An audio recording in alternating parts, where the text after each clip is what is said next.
After my last attempt, I'm going to show you how you can make this in just a few easy steps. Using some cheap crafting wire, linked in the description, I measure out 40 centimetre lengths, and I do this 24 times. The more that you have, the more branches that you'll get in your tree. I then fold these in half, try to get it as exact as you can, but it's okay if it's not perfect. And this will create a little hoop.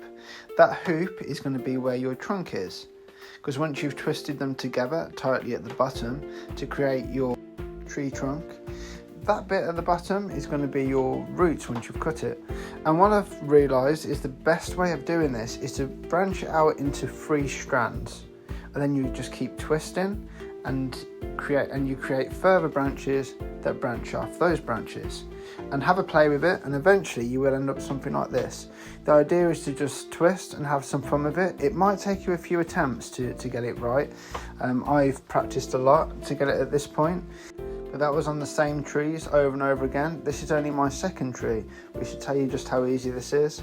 At this point I've added some Milliput. Extremely easy to use. I use it in my first video and I explain it a bit more there, but it's basically just almost like a modelling clay which you just wet down with your fingers. It is advised to use gloves, but I do not. Then you can just use whatever you find. It can be a toothpick, an old brush.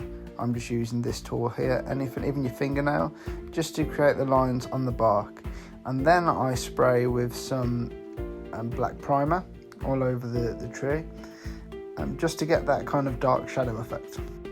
In the last video I used burnt umber, but this one I'm using a raw umber.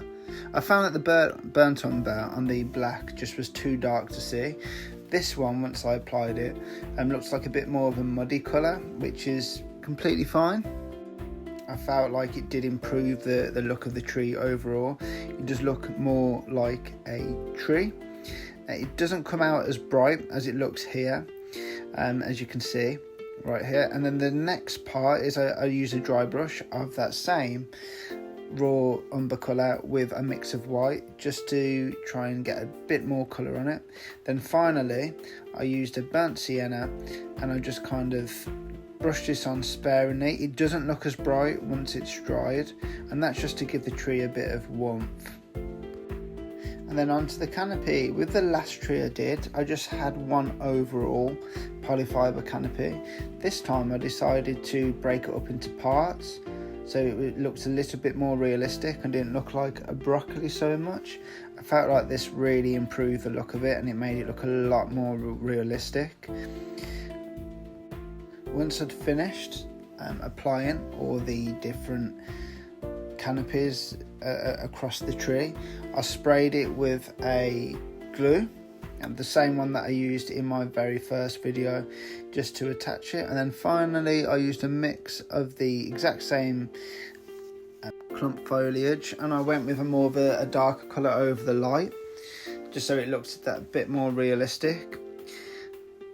And I found that this time, just kind of sprinkling it on a bit better and spreading it out a bit more had a big effect. And then I bought some leaves, again a dark and a light mixture, and I just sprinkled this on, more dark to green for sure. And this is where I really felt I could see the difference. It made a big improvement. It really started to take away that broccoli look, especially with the gaps in the tree. And then finally, on the actual roots itself, at the bottom of the tree, I added some coarse grass. I added a few of the leaves from the tree itself, focusing on the dark ones, and I even mixed in a few red leaves and added them on too, just so it looks a little bit different. And again, used the same spray glue as before, and I really felt this made a difference. So let me know what you think. Do you feel like it's a lot better? Is it something that you try yourself? Is there anything you do differently? Maybe you've made these yourselves. If there is any way that you think you can improve it, then let me know. And if this has been helpful to you, please do like and subscribe. It massively helps me out. I think I'm making some real improvements with this, and I hope you enjoyed the video. Thank you.